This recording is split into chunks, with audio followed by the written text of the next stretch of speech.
Hi everyone, this is Katrina Raspold, the Gringa Bruja, and it's a beautiful night on the mountain. It's been very warm here in July in Central California, near Sacramento, way up in the mountains, but we're having a very cool, calm night, and this seems like a good time to talk about a very subjective and very complicated subject of magical ethics, and I call it the real and the imagined, only because we tend to inflict drama and dogma onto the magical process because we are so accustomed to having all of our spirituality controlled in a really strong way.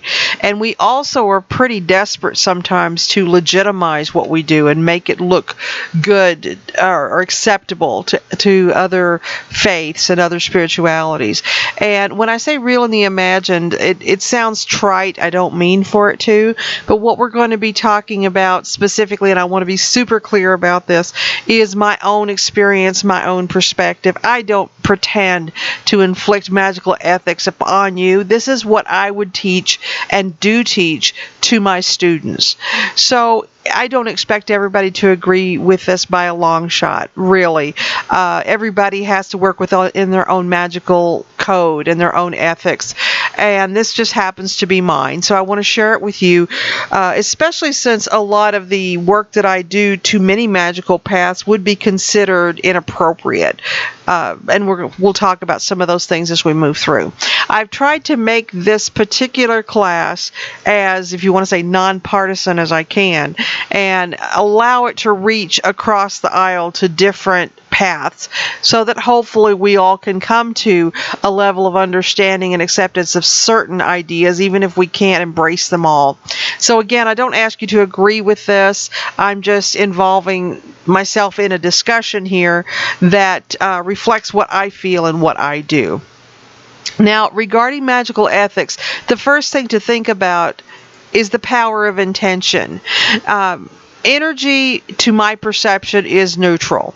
So what we find as we begin to study magical energy is that it responds to the same Newtonian laws as other forms of energy do that we have studied extensively, such, for instance, as electricity and force and those things.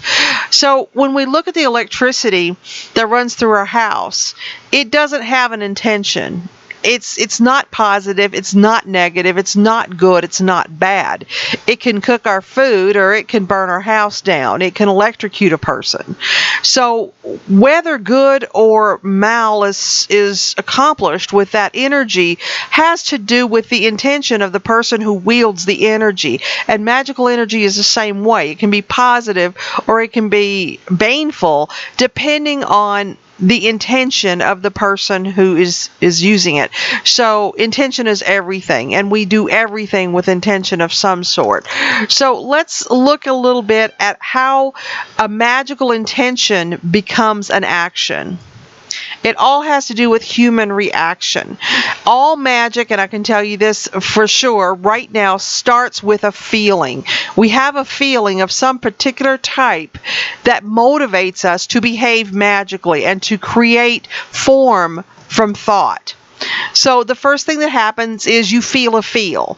And this is an experience that happens, and then you have a reaction to that experience in terms of a feeling. As soon as you feel, you begin to think. That feeling causes you to form a thought in your head. And then immediately you start to filter. Every one of us have filters imposed upon us by our previous life experience, and we begin to view that experience and that feeling and those thoughts through the filters that life has given to us and that we have actually developed. It moves through our bank of previous experience, and then that creates intention. So we have some play in between here to think and behave differently to change this reaction in terms of how the outcome sets up. So the intention develops, and that is where the nature of that magical work begins to take form. What are we going to do about it? And then we act. We choose an action. We choose a way that we are going to behave in response to that feeling that we have.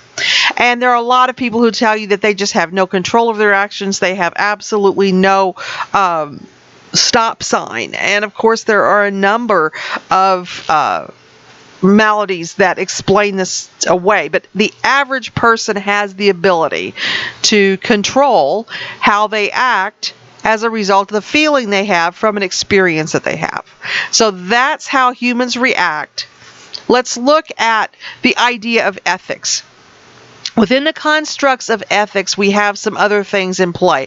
One is honesty. By all means, be honest with yourself. Now, some of us are not honest with the people around us. Some of us are not honest to God or to our gods when we make promises, when we make plans, when we say things. But by all means, please be honest with yourself. If you can, be honest with your gods. Be honest with the universe, because the universe knows. An example of this, sometimes you will have a person who's doing magic to get a job. And they're doing that magic to get a job because other people around them feel they need to get a job. You know, they've been on the couch for too long. They've been supported for too long. They need to start pulling their own weight. Now, deep down inside, this person doesn't want a job. This person wants to be supported, and they want to sit on the couch and play video games. And so when they appeal to the gods for a job, they will not likely get a job. And the reason for that is because there's a very strong desire within them, acknowledged or not acknowledged, that works against the integrity of the magic that they're doing. So for that reason, in order to be magically tuned in and really get the best results from your magic, you've got to be very honest and very clear with yourself about what you want. Even if you're not clear with other people, be very clear with yourself and very honest with yourself. You have to respect yourself, and for the most part, you have to respect others. However, of course, respect is earned. It's not just doled out usually. So that respect, that can be a little bit sketchy, but we at least have to respect ourselves, and that's one of the hardest things to do. Work with integrity and apply ethics. And those are all very subjective. Now, out here on the side, we have a little something called protocol. Protocol is not a part of the discussion we're having today.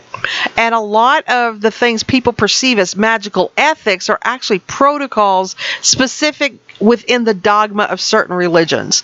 And so we'll talk about that just a little bit. For instance, if we're saying, it's ethical to walk clockwise in a circle, that's not ethics. That is a Wiccan protocol.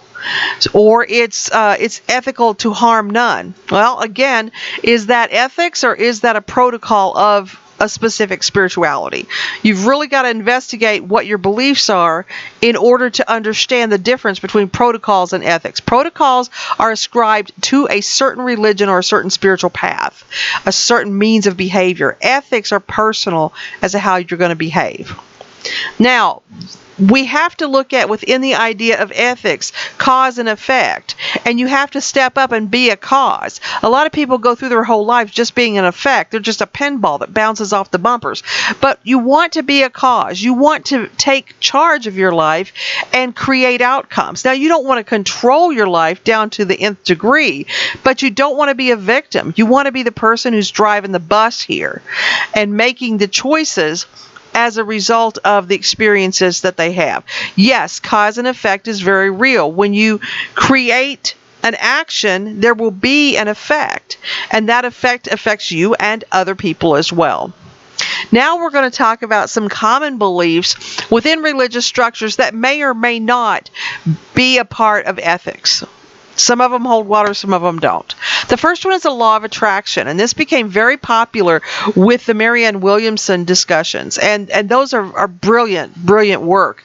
The Secret also was a really big proponent of the law of attraction. The law of attraction is the belief that by focusing on positive or, in fact, on negative thoughts, a person will bring positive or negative experiences into their life. It says that what you put out there is what you get back. That the energy you create around you draws in a similar energy. And to some degree, I definitely see that to be true. If you want a good example of this, here's what you do. Walmart or some other department store or some grocery store where there's going to be a lot of people around. Do this. Go into the store, but as you walk in, decide that everything that is in that store is your blessing. Everybody who is in that store has something to share with you that's positive. And just stroll right in there with the biggest smile on your face. Even as you pull into the parking lot, decide that the perfect parking place is going to be right where you need it to be. That as you walk in, you're going to get the cart that doesn't wobble. Everything's going to be great. Walk in smiling. Say hello to people and then walk on, or they'll think you're creepy. So, just smile. Just be friendly. And as you come up to the cashier, say something sweet to them, like, you look like you're having a hard day, or I hope it's cool enough in here for you. Say wonderful things to people. You will notice that people treat you differently, and you have then been in a cause that creates an effect. Likewise, you can go into the store with absolutely the most shit brown glasses on you can imagine, and do the exact opposite. You can drive in angry. People will cut you off. People will take your parking place. You walk in, you get the crappy cart. Everything you need is out of stock. People will walk right in front of you and just stand there for an hour and a half, and you will have the worst experience you can imagine. We create, and this is true, our reality to a degree. And part of that involves the law of attraction. And here's what it comes down to. The universe will believe what you tell it.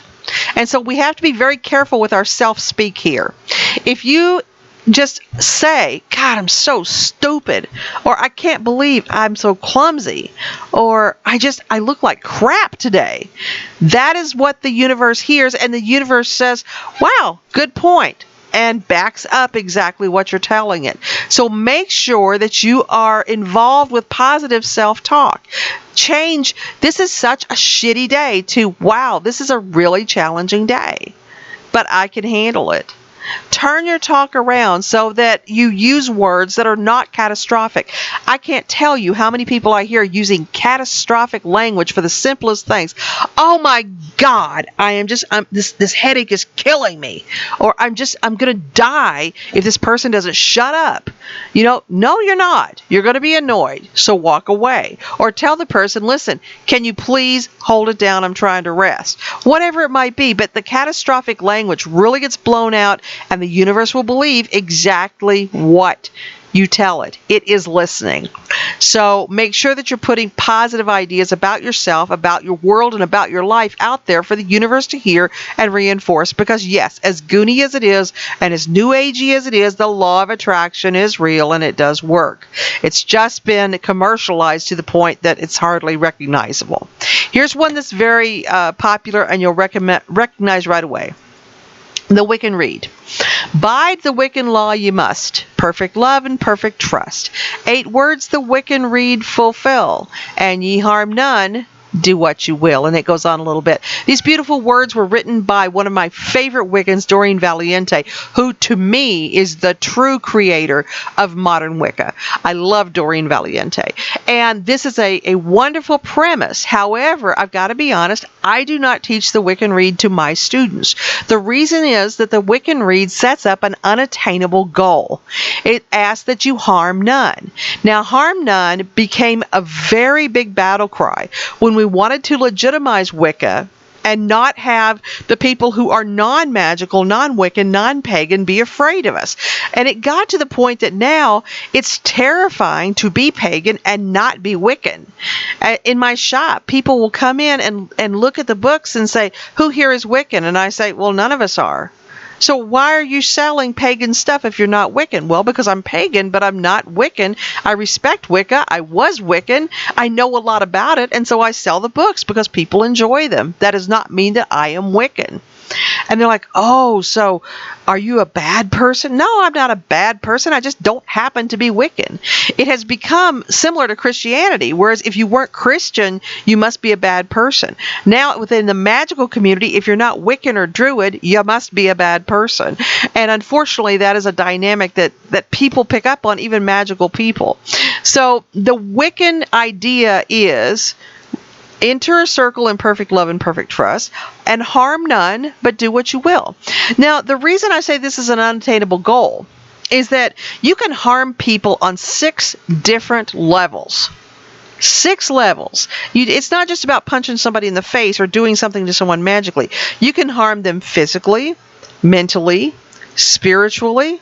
You can harm them sexually. Let's see. And you can physical, mental, spiritual, emotional, sexually, and finally you can harm them socially by doing harm to their reputation and running your mouth on Facebook about stuff you don't know anything about.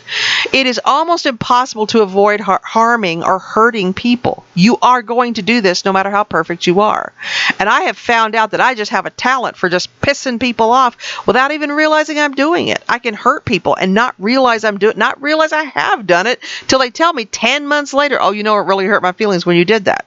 So we are going to harm. We are going to harm others, intentionally or unintentionally. That is the reality of it.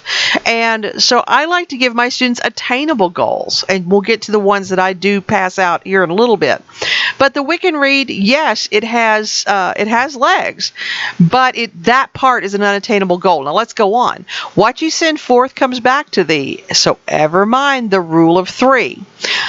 Threefold law not only comes up in the Wiccan Read, it also comes up in the Bible, where it gets very flowery and said that bread thrown upon the waters of life will come back to you threefold. Now, most people interpret this to mean that whatever you put out there, you're going to get it back 3 times as bad. What I submit to you is different, and we'll talk to you about that in just a second. The idea of harming none comes from one position.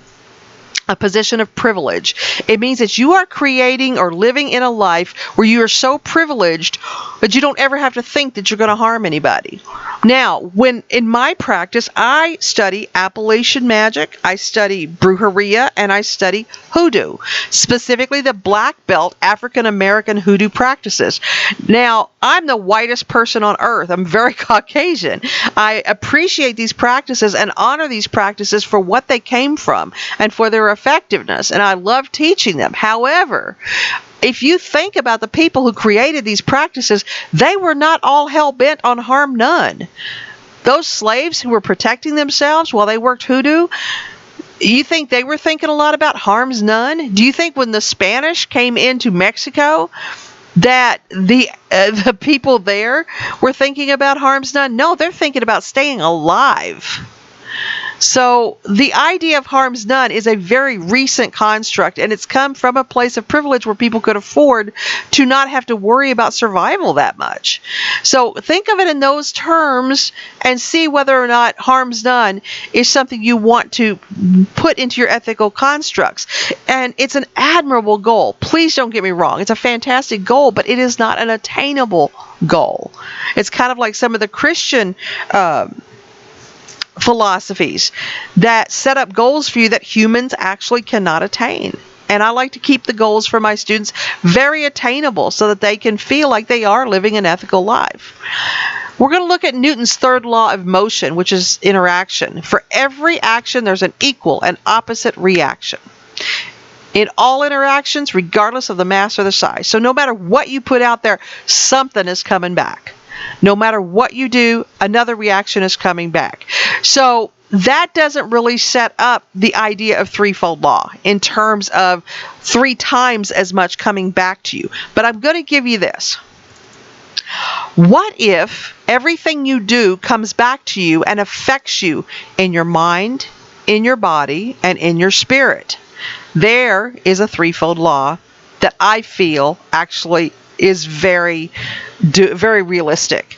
Everything we do, everything that we put out there creates an effect. And because of Newton's third law of motion, that effect is going to come back to us, and it is going to affect us because it's an effect. So if it affects us in our mind, our body, and our spirit, we've gotten a threefold law. Everything, remember, comes to intention.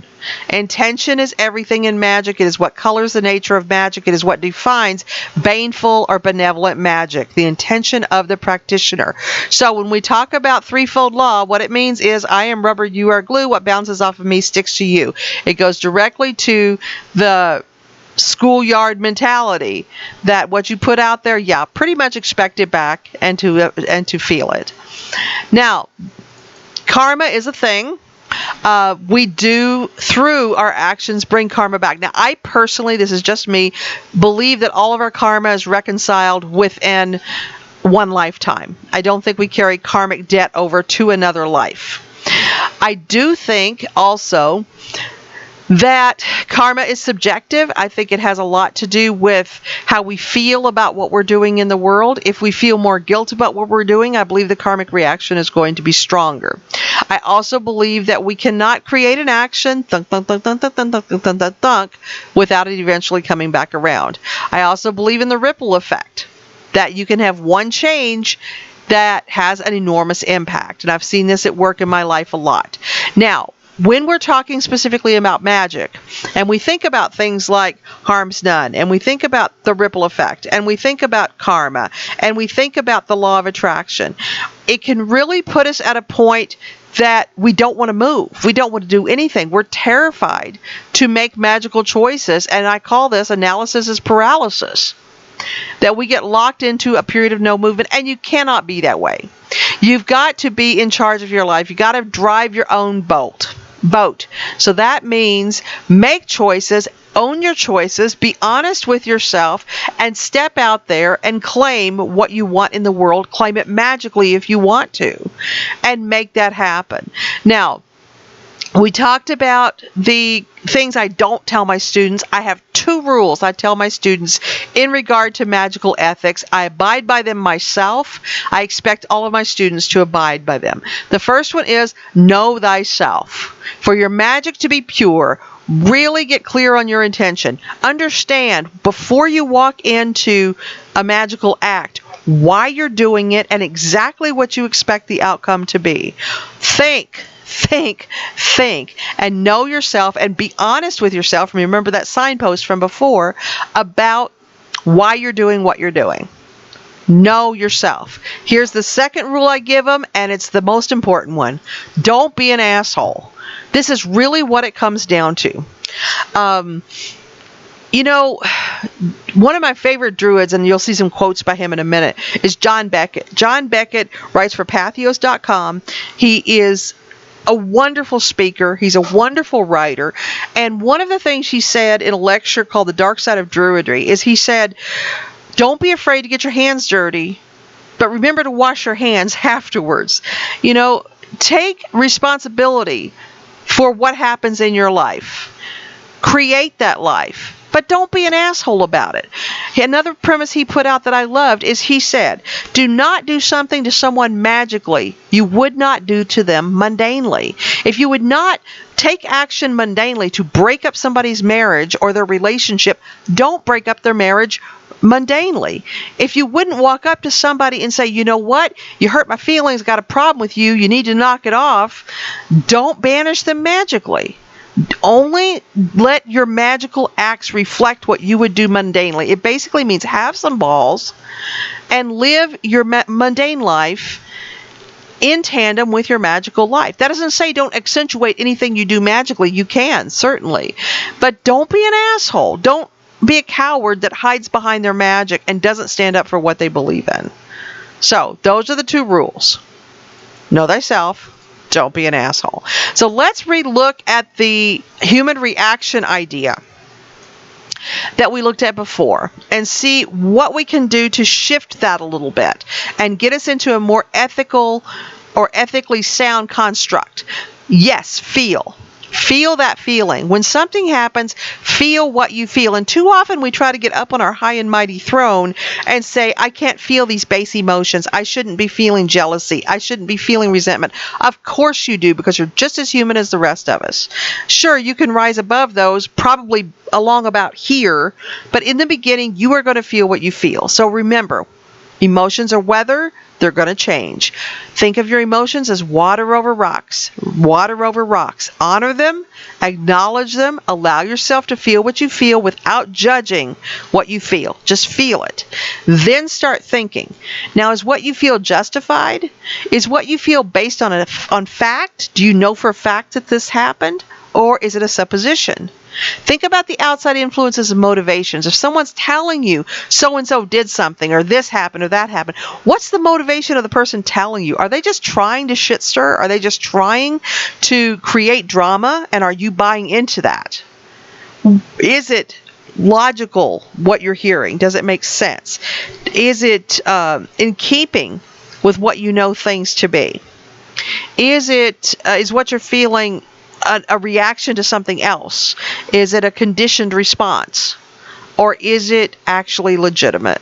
Really think it through and balance your feeling with your thinking. Then go into your filters. Know yourself. Remember that law. Know yourself. Understand your triggers. Be honest with yourself about your triggers. Say, look, I know that because of my childhood, I'm sensitive to this, I'm sensitive to that. I know that because of bad relationships, I respond this way. And when you're honest about your triggers and your filters, it allows you to see things more objectively and move forward to clarify your intention. Really think about what you're doing. We've all gone into circle and done the ugly cry and begged God or Goddess to do something we don't really want them to do. I want you to kill him. He was so mean to me.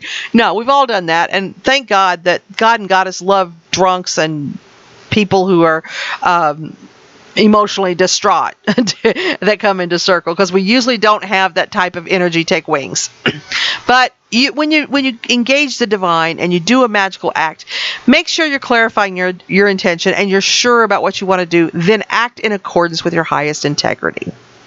Now, here are some common violations of ethics that we're going to talk about and see whether or not they are valid or not. One is violations of free will.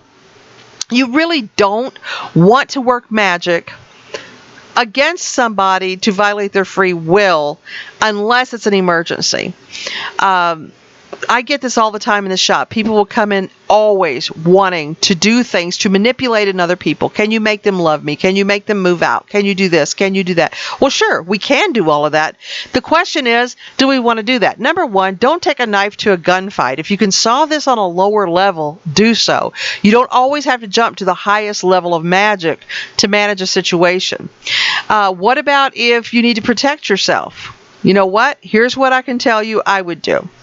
If somebody comes into my home and they are harming me, or they are harming my child, or they are harming my husband, and I have the means to do something to stop it, and I choose not to do it, then it's my fault as well that the harm is happening. The same thing magically. If I have the magical ability to stop harm, I'm going to do it. So if someone is harming me and I can stop it magically, I will take that step and do that. And that's the way that I encourage my clients, is in the form of protection. Work magically. But don't just be an asshole and manipulate someone because you can. That's the difference in violations of free will. But the violation of free will means that you are trying to do magic to affect a change in someone. Now, when we're talking about this, almost always it's about love. Almost always it's about trying to get somebody to love you. Can you do it? You absolutely can. Sure you can. But here's the trick. You never know whether they're with you or whether they hired you or whatever you're trying to get them to do because of who you are or because of the spell work. And that will come back and bite you in the ass. You will start to feel uncomfortable about that after a while. And the relationship, whether it's a work relationship or a romantic relationship, will start to break down because of that insecurity. Another thing that will happen is that the amount of energy it takes to overcome someone's willpower, to overcome someone's own will, is tremendous. And so, yes, it can happen. However, you're going to have to maintain that spell. You're going to have to keep feeding it and feeding it and feeding it. And that's going to leave you with very little room to do anything else. It takes a lot of energy. So overall, violations of free will, not a good idea unless it's a point of protection. Here's another thing that comes up. Working for someone without their permission. How often do you see it on Facebook? How often do you get the emails that say, please pray for my brother-in-law's sister's cousin who is sick. They've got the worst possible scenario and they need all you prayer warriors to get in there and help out. Usually it's because of somebody that's sick, that you work on somebody without their permission. And I've got to say, you know what? I don't do it. I don't do it. If somebody comes to me and for someone that I don't know and asks me to lend energy to them healing, the first thing I say is, do you have permission from that person for me to heal them or for me to work on healing them? Sometimes this is a person who has a different spiritual path than I do, and they wouldn't be comfortable with me working on them and getting all in their magical or their spiritual construct and attempting to heal them. Sometimes there's a matter of this person needs to be sick. Sometimes being ill and having a heavy-duty medical examination can reveal some other deeper illness that needs to be treated. Sometimes the person just needs to rest. We don't always know what's best for that person. So what I do if I'm pushed to work for somebody I don't know is I work for the best possible outcome rather than a specific outcome. Working on someone without their permission also can involve children. Do I do magic on my children? Absolutely. You better believe I have done magic on my children. My youngest is almost 18. My oldest is 39, and I've got like 6 kids in between. So I have absolutely done magic to get my kids to chill out. To this day, they're adults. When they smell white sage, they sit the hell down. They know that smell means, okay, mom's about to crack, everybody chill. They are just conditioned to relax when they smell that smell. And that's because of years of me doing magic to get them to chill out. Sometimes you as a parent make choices for your child that are for the greatest good. And sometimes that involves getting them to mellow out if they're pinging out. So children, yeah, if they're your kids and they're under 18, sure, you should do that. Me, I work magic on my kids now when they're grown-ups just because I got no ethics. But sure, don't work magic on somebody else's kids. Don't work magic on other adults without their permission unless you absolutely have to. Let's look at Newton's second law of motion, because this gets into the prayer circle thing too.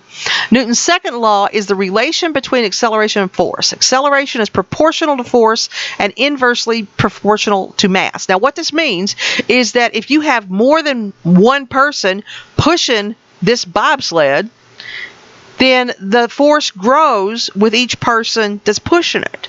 Now, the same thing happens with magic. That's why group magic is so effective. When you have other people who are working on the common goal and you get them completely lined up with the same intention and everybody works together, your magical effort is increased by the amount of energy of each person who's involved. That's why prayer circles work. Another thing is that it's when you're working group work, you want to make sure that you disclose to everybody involved exactly what your intention is. Not only does this let them know how their energy is going to be used, but it lets everybody focus on exactly the same thing so that everybody hits the same target instead of it going off all willy-nilly in different directions. So Newton's second law of motion also applies to energy.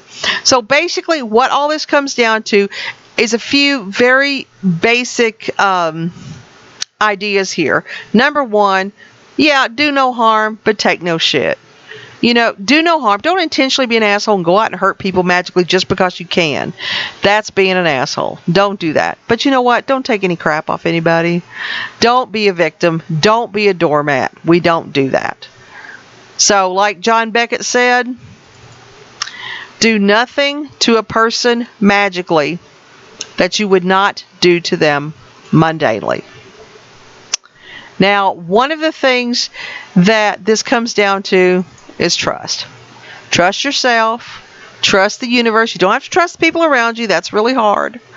But trust yourself to know what to do when the time comes. Trust your elders. If you have people, mentors you can talk to magically, trust them. Don't surround yourself with a bunch of drama hounds that whip you up into a frenzy and get you to behave in a way that's not ethical or not in complete compliance with your own ethics. Establish your ethics. Do you even have them? Write down what you believe. Write down what you feel is true. Write down what you do and don't disagree about your own religious theologies that are imposed upon you if you have a spiritual path you follow. Come up with your own magical ethics and follow them. So basically what it comes down to is you've always had the power. Use it wisely and know yourself. And honey, Don't be an asshole. That's all of the discussion about magical ethics for this lesson. Please feel free to mention anything in the comments that you'd like to ask about or bring up. And if you enjoyed this lesson, this is one of our Gringer Bruja classes that we did in public. And you're welcome to make a donation if it's something that was of benefit to you. So you have a wonderful day. Follow the 2 rules. And universe will bless you. And believe whatever you tell it.